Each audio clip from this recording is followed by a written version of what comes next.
from the beginning. All right. So, as Phil mentioned, we're going to talk a little bit about how plants are responding to future challenges, and we're going to be focusing on one aspect of this plant response.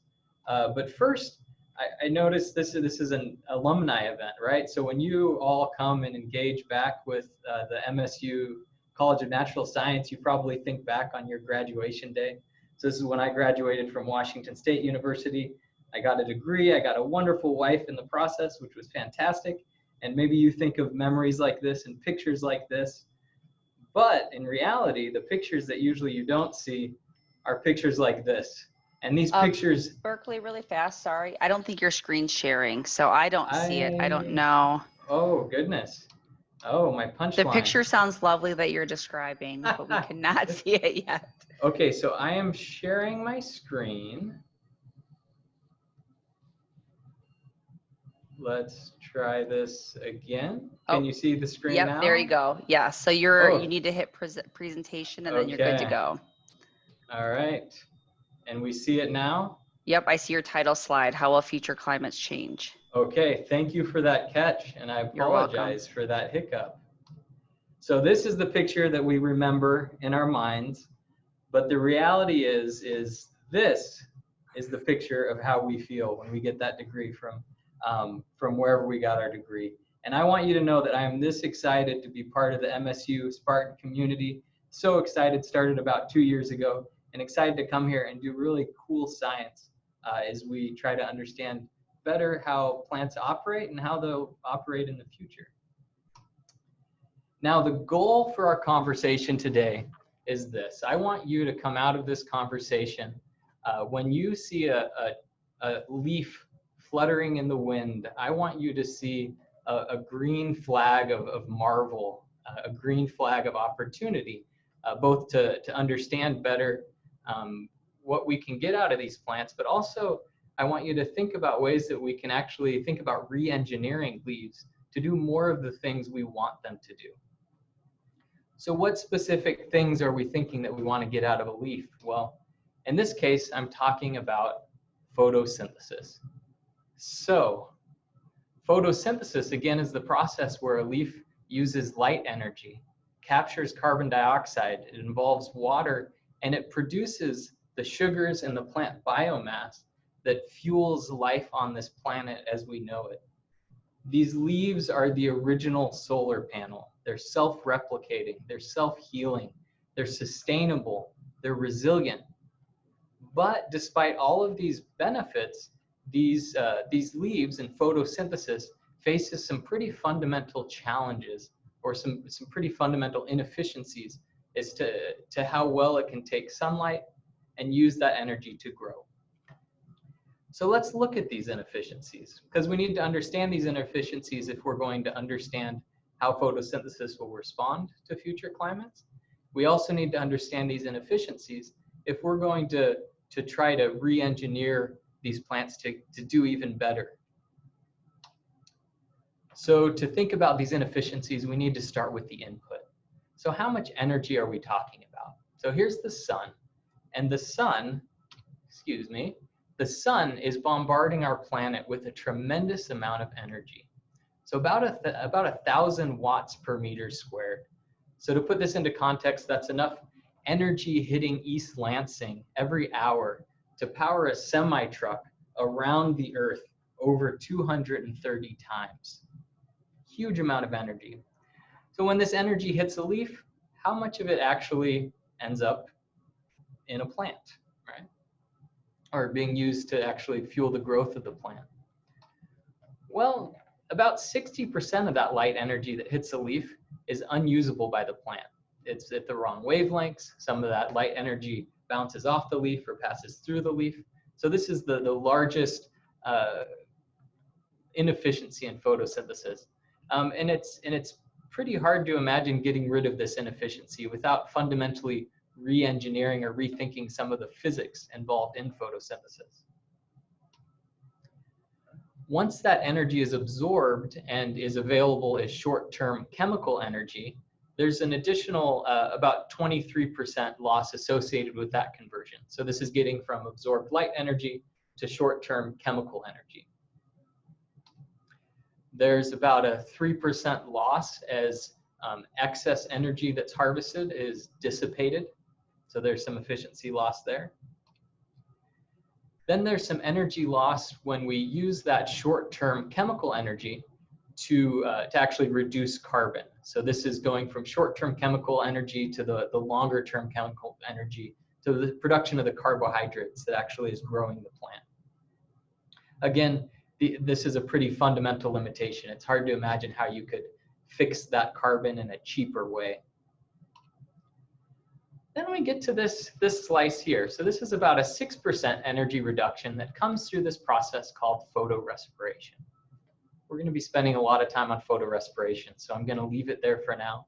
But you can see it's a big slice, and it's one of the first slices that we can start thinking about improving without having to fundamentally change some aspects of how photosynthesis is done. And then finally, there's another about 2% loss to this other process called respiration. So what we end up with is this. Out of that huge energy, a huge amount of energy that was hitting that leaf initially, we have this tiny sliver that's left. And this tiny sliver is what supports life on our planet. It gives us the air that we breathe, the food that we eat, the clothes that we wear, a growing amount of the energy that we consume. And one of our big challenges is understanding, as we have more and more people on this planet, and as we change this planet in very fundamental ways, how is this slice of the sun going to change? And if we understand this well enough, can we think about ways that we could actually make that slice a little bit bigger? And that's our goal, to predict the response of plants to future conditions, and then to imagine solutions where we can improve them. And there's some evidence that this could work. So recently there's been a couple big papers that in two separate ways have tried to increase the efficiency of photosynthesis in general. And they were able to see 20 to 30% increase in the total biomass of a plant. So we're really at a cool time in this period of work where we can start translating some of these ideas into actual action. And we have some good proof of principle that at least it's worth an additional investment. So as I told you earlier, I'm going to focus on photorespiration. And this is what I see as the biggest slice of the pie. So one of the biggest efficiencies in photosynthesis that I can at least imagine some ways that we can address that. And that's what we're going to talk about for the remainder of our conversation today. So now most of you are probably wondering, well, what is photorespiration? Well, I'm glad you asked. Photorespiration, it comes as a byproduct of this first enzyme that's involved in carbon fixation. So this is the first step in taking carbon dioxide out of the atmosphere and using it to actually grow a plant. And rubisco's primary job is to grab a carbon dioxide molecule and feed it into what's called the C3 cycle, or the Calvin-Benson cycle. And this is a cycle that takes this carbon dioxide and turns it into the sugars that the plant can use to grow. So when this happens, great, rubisco has done its job. But rubisco has a minor affinity for oxygen. When it grabs an oxygen, it produces a compound that doesn't benefit the plant directly. And actually this compound is potentially toxic, it's inhibitory to some of the reactions in photosynthesis, and it has to be recycled. And this recycling process is called photorespiration. Like any recycling, it's not free. So in the process of recycling, the consequence of rubisco grabbing this oxygen, carbon dioxide is released. So again, if your whole job is to get carbon dioxide to grow, you don't want to be bleeding that carbon dioxide out. And as we'll show you in a little bit, it also requires a lot of energy. And this in total, it reduces the efficiency of photosynthesis, and it also reduces plant growth. And it does that in two ways that relate to our changing climate, to our changing planet. So here, this is an arrow, and it's going to be kind of like a dial. As we increase rates of photosynthesis, That'll happen as we decrease rates of photorespiration and vice versa. And I want you to imagine that this arrow is kind of a teeter-totter on a little Rubisco molecule. So on one hand, as we increase carbon dioxide, what happens is photorespiration is minimized, and we're going to increase rates of net photosynthesis. That's what happens. You take a plant, give it more CO2, they actually kind of like it. But there's two components to climate change. That second is temperature. As temperature increases, Rubisco gets sloppier, and it has higher relative rates of photorespiration. And so the question is, as we have these two contrasting pressures, how is net photosynthesis going to respond? And understanding that response, a key to that understanding, is understanding what photorespiration does. So, talked about some of these questions and these ideas kind of in a broad context. Let's start putting numbers to them. Let's understand how big of a deal is this photorespiration. And we're going to talk about this at many different scales, and we're going to start at very large scales, kind of almost to the planet, right? So how does photorespiration impact plant productivity? And let's start looking at this question in terms of crop yield. So this is some work that we did where we took the entire Midwest growing region. So this is looking at corn and wheat production across the Midwestern and Southern United States. And what we did is we asked the question, how much do we lose as a result of photorespiration? So in the model, we were able to take photorespiration out and look at how much that would increase crop yield, or we showed it here as how much of a reduction in crop yield photorespiration currently is limiting crop production. And we found, as we would expect, when you move to these hotter regions, we're losing more crop yield to this photorespiratory loss. And as you move to cooler regions like Michigan, we have less photorespiratory loss, but you can still see these are very big numbers. And if we integrate this over this growing region and put actual numbers to it, we see numbers like this. So annually, in just the American Midwest, we're losing about 150 trillion calories of food every year to photorespiration. Now, there's pretty fundamental reasons we're not going to get rid of photorespiration entirely. So we've lost these calories, we're not getting them back. But if we could identify ways to reduce the loss of photorespiration by just 5%, we estimate it would be worth about $500 million a year. And this is what our goal is. We're not going to get rid of photorespiration, but if we can identify any inefficiencies, and if we can make them even just a little bit better, it could potentially have a huge impact to what we get out of crops. So let's zoom in. We're going to zoom in, and we're going to look at this not at a regional scale, but we're going to look at this in the context of a single crop canopy. So now we've zoomed in, and we're looking over a crop canopy, so many layers of leaves. And we did some initial modeling to ask the question, well, what are some daily losses in photorespiration? When we move to a smaller scale from this regional to this canopy scale, we're able to look at things in a more finely resolved way.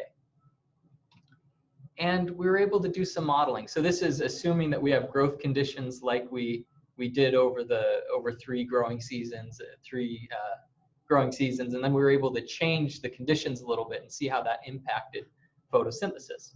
So what we have here in this figure is this is our rate of CO2 assimilation. So this is the rate the plants are sucking up the carbon and making sugars. And we're looking at over the course of a day. Over on this axis in red, we're just showing you here that the sun goes up and the sun comes down.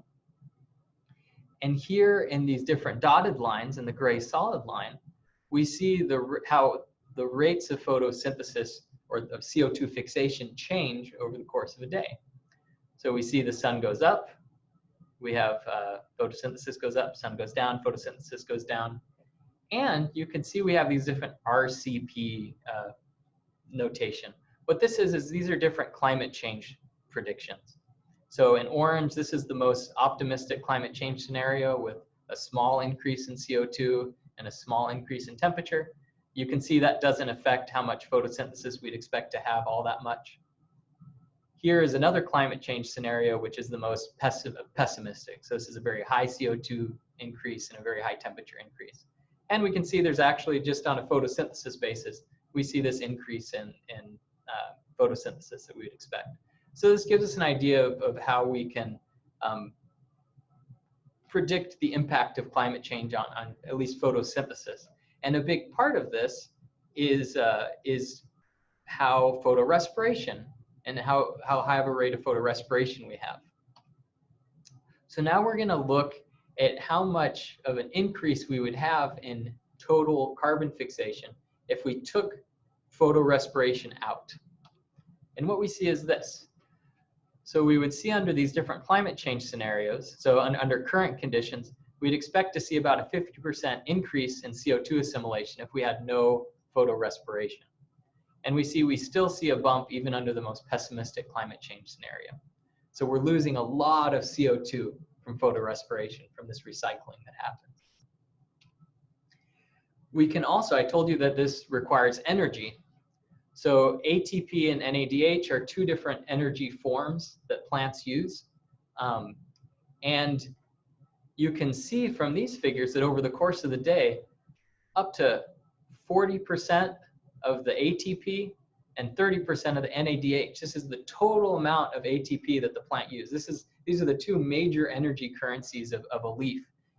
30 to 40% of that energy is just going to fueling this recycling plant of photorespiration. And we see that under current climates, and we see it also large amounts under future predicted climates. So hopefully by this point, you'll agree with me that photorespiration is a big deal, right? We can see it's losing a massive amount of CO2 from the leaves. It's costing a huge amount of energy to the leaves. 30 to 40% of all leaf energy is going towards photorespiration. So it's a big deal. So now we're going to switch gears and we're going to talk about, well, what might we be able to do to reduce the impact of photorespiration? That's one of our goals, right? So one kind of initial idea is, well, we have this enzyme Rubisco that's supposed to grab a carbon dioxide molecule, but it also grabs a CO2. Well, what if we could just make a Rubisco that only grabbed CO2?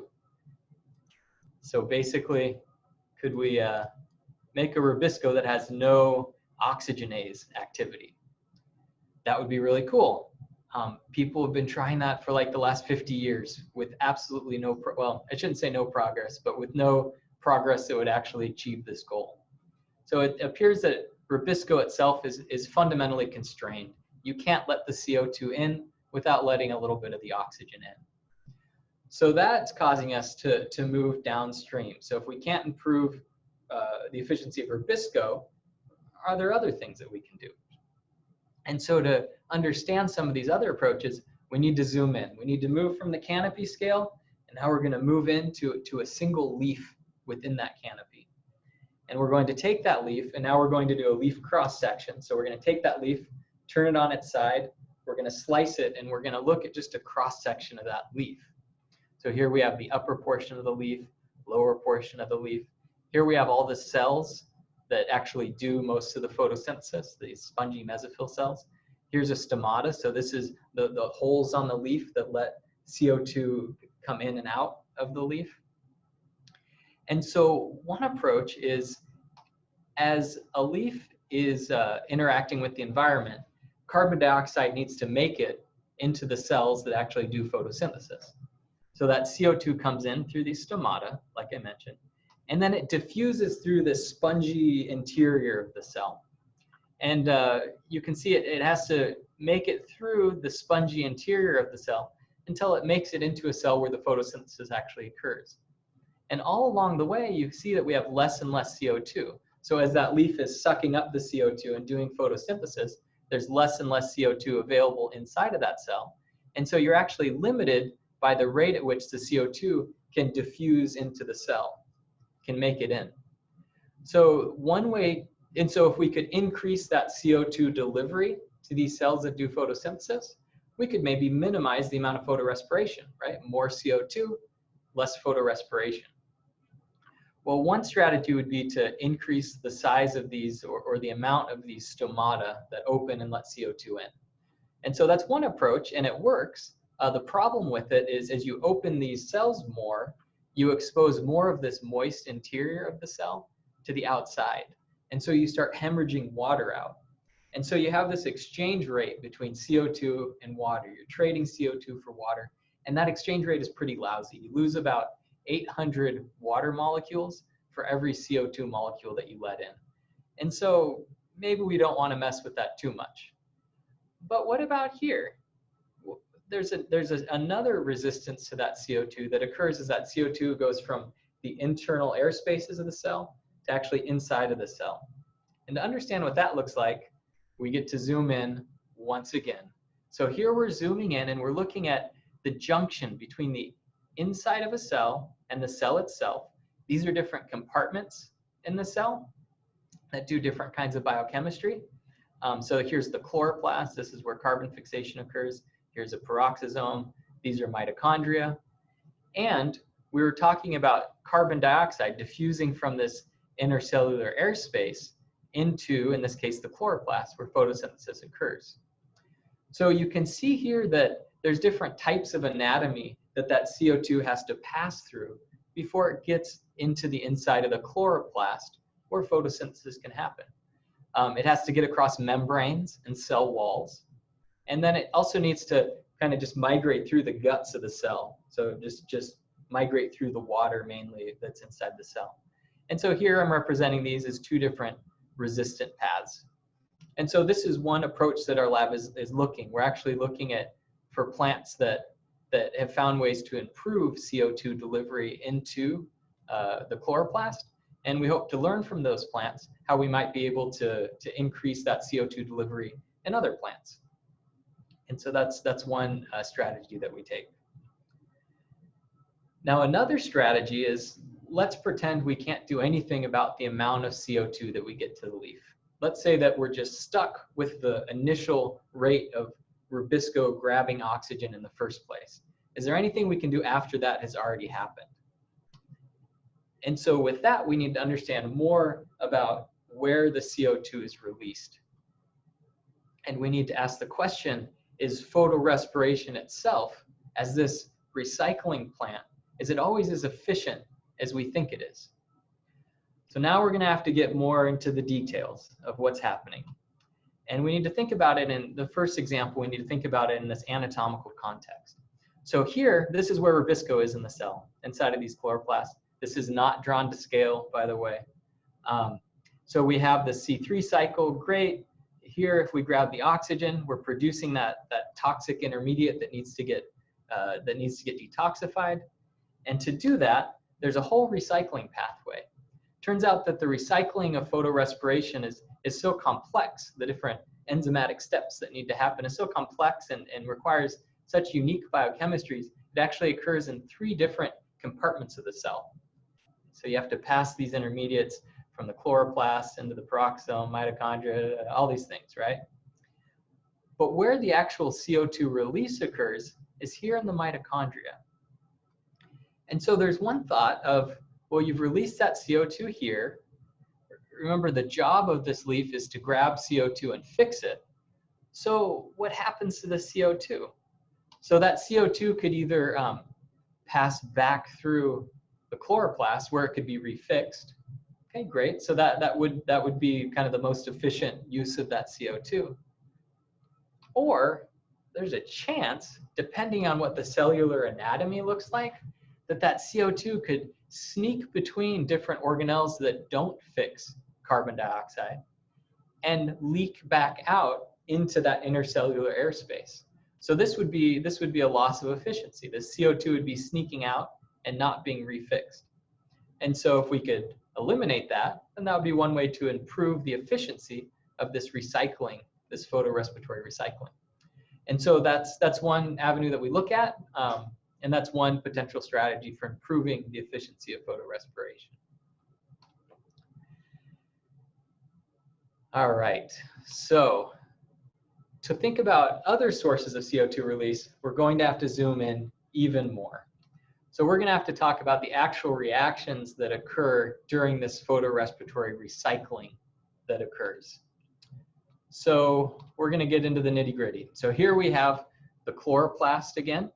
Here's this peroxisome, and here's the mitochondria. So these are different compartments within the cell that are involved in photorespiration. So again, we have the enzyme rubisco. It grabs an oxygen molecule. You'll see here it says 2 oxygen. And that's because this picture I'm going to show you is actually accurate, stoichiometrically accurate. So these numbers are quantitatively what is assumed happens during photorespiration. So this glycolate is this molecule that needs to be recycled. So this is the inhibitory molecule that we're trying to do something with. What happens is it gets passed. We don't even need to go into the names of these things, but we have the production ultimately of glyoxylate in the peroxisome. We start moving, we involve some amino acids. Eventually we go back through the mitochondria. Then we need to go back into the peroxisome. Here you can see we lose the CO2. But here we have a 3-carbon molecule, which can actually re-enter this Calvin-Benson cycle, or the C3 cycle. So we've lost some CO2, but we fed some of that back into something that the plant can use. You can see as we're doing this, we produce this hydrogen peroxide, same stuff that you have in the bottle when you get a wound or something like that. So this is, and what you see here is you can see where the efficiency of photorespiration comes into play. For every 2 oxygen molecules you grab, you lose 1 CO2. So this is a measure of the efficiency of photorespiration. We have our CO2 that's lost per oxygenation. And if this is exactly what photorespiration looks like, we'd expect this efficiency to be solid. 1 CO2 for every 2 oxygen. So one area of research in our lab is asking the question, is photorespiration always this efficient? Does it always really just lose 1 CO2 for every 2 oxygen? Because, and we don't think it does. So we have some measurements where as you increase temperature, we start seeing what looks like to be a higher amount of CO2 lost per oxygenation. And according to this biochemistry, that's impossible. So what that tells us is that how we currently think about photorespiration maybe is different as we increase the temperature. And what we specifically think that happens is, there you have your labels for the compartments. What we think happens is we think that there's some additional chemistry that goes on, where we have some of these intermediates of photorespiration reacting with this hydrogen peroxide that's being produced. This happens in a test tube. You mix glyoxylate in a test tube with hydrogen peroxide, it releases CO2. And then the same thing with hydroxypyruvate. And so this is a big strategy our lab is taking to understand, do these reactions happen at higher temperatures? This would be a new inefficiency of photorespiration, and it would be something we could target for improvement. So we need to know it both to predict what photorespiration will do and understand how photosynthesis, net fixation of photosynthesis will be impacted by climate change, but it also gives us routes to think, to imagine solutions. Now, in thinking about these kind of problems, we needed approaches where we could actually test if these reactions were happening or if other kind of alterations were happening to biochemistry. And so to do that, we need to think about flux. We need a way to actually measure how many of these molecules are actually flowing through these pathways at a given period of time. So it's much like thinking about the movement of cars through traffic, the flux of cars through traffic, through a complex road system. It's a very similar analogy. And so these methods in measuring flux, they help us measure the movement of molecules through central metabolism so that we can identify, are they really moving through metabolism the way that the textbooks always say? So this is some work led in the lab by Xin Yu, a wonderful postdoc in the lab. And the basic approach is we take a leaf and we give it a special form of CO2 that's isotopically labeled. So what that is it's a stable isotope. So it's a CO2 molecule, but the CO2 is just, the carbon in there is just a little heavier. And we're able to measure the incorporation of that heavy carbon through the different metabolic pools involved in central metabolism. So we can measure that over a period of time, And then we can make a model of how we would expect that labeling of these metabolites to occur over time. And then we can basically compare our model to our measurements until we get a flux solution. So we come up with a series of fluxes that give us the best agreement between our measured data and our model data, and that's how we measure fluxes. So we're really happy to have this approach up and running in the lab. I want to show you something just really briefly about the how the experiment is done. So we have a machine where we can put a leaf in there, and then we can rapidly switch to this heavy CO2 gas. And then we let the leaf sit in there for a period of time, but then we need to freeze that leaf very, very quickly. And we need to do it while it's still under illumination. And this was something that we kind of were trying to think about how we could do this. And then I got the idea that when you go to a dermatologist and you get like a wart removed, right? They spray liquid nitrogen on that wart. And I thought, if we could do that to the leaf, we could freeze that leaf very quickly and get the data that we need to do this good flux work. But I needed to get one of these liquid nitrogen sprayers. So I sent a lot of kind of strange emails to different medical device manufacturers. And it just so happened that the local sales rep for Wallach, I think it is Jack Zapowski, who is a Michigan State grad who studied horticulture, right? And so what a connection, right? So he kind of, after explaining to, he said, okay, I think I know what you need. And he was able to get us one of these sprayers. We got a used one for a great deal, and it was just a fun example of how you never know what will come full circle. So we've talked about a few different approaches that we're taking in the lab to improve photorespiration and to think about photorespiration. I just wanted to highlight some of the people that are actually looking at it, along with some of their projects. So here we have Luke. Luke is a graduate student who's actually looking at a plant that has very high rates of photorespiration at temperatures that are hot enough to melt wax, right? So we hope to be able to learn from these very thermotolerant, or these plants that are adapted to very high temperatures, hope to learn how they process photorespiratory flux, understand if we can learn some lessons from there. We have our lab manager, Audrey, and she's working on developing different ways that we can measure the actual enzymes involved in photorespiration. She's been developing some awesome approaches to do that. We have Han, a postdoc in the lab, and she's looking at ways that we can model photorespiration, but also fundamentally hack photorespiration and improve the efficiency of photorespiration during this recycling. Another person we have, people like Matt. Matt was an undergraduate researcher. He's looking at ways that we can measure the gas exchange during photorespiration. Then Kayla, another graduate student in the lab, who's looking at connections between photorespiration and other aspects of plant metabolism. So I just highlight these people's work to show that we have a lot of different approaches that we're taking, and a lot of wonderful people, a lot of smart people that are able to go into the lab and test hypotheses and actually see what ideas work, which ones don't, and also what's happening that we don't currently understand. So, in review, we talked a little bit about some specifics of photorespiration. We put photorespiration into this anatomical context. We talked about ways that we might be able to deliver more CO2 to photorespiration. We talked about photorespiration at the leaf scale a little bit. And we've talked about how when you put this leaf into a collection of leaves within a canopy, we talked about photorespiration at this canopy scale and how it impacts net carbon assimilation. And then finally, we looked at initially in terms of the talk, we talked about photorespiration at very big levels, at regional scales. And that takes us back here to the Earth. So this is our planet. It's so cool that a single process that originates from a single molecule can have an impact across so many different scales. I hope that you learned something and that you're inspired to think about what the humble leaf can provide us, and maybe think about ways that we could make it a little bit better. And then while we're looking at this planet, I want to say that as much as I would love to say that photorespiration will save the world, we know it won't. And so let's all take individual responsibility to do things we can to help feed and fuel all these people we share this planet with. So with that, I thank you so much for your time. This work was not done alone.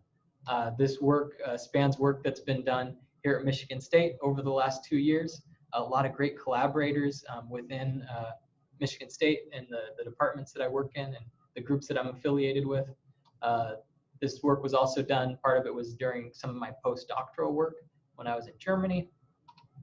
And then some more postdoctoral work when I was with the USDA in Illinois, as well as Andy Van Lukey did those simulations of photorespiration at the regional scales. So we did that in collaboration with him. And with that, I thank you so much for your attention and would love to see what kind of questions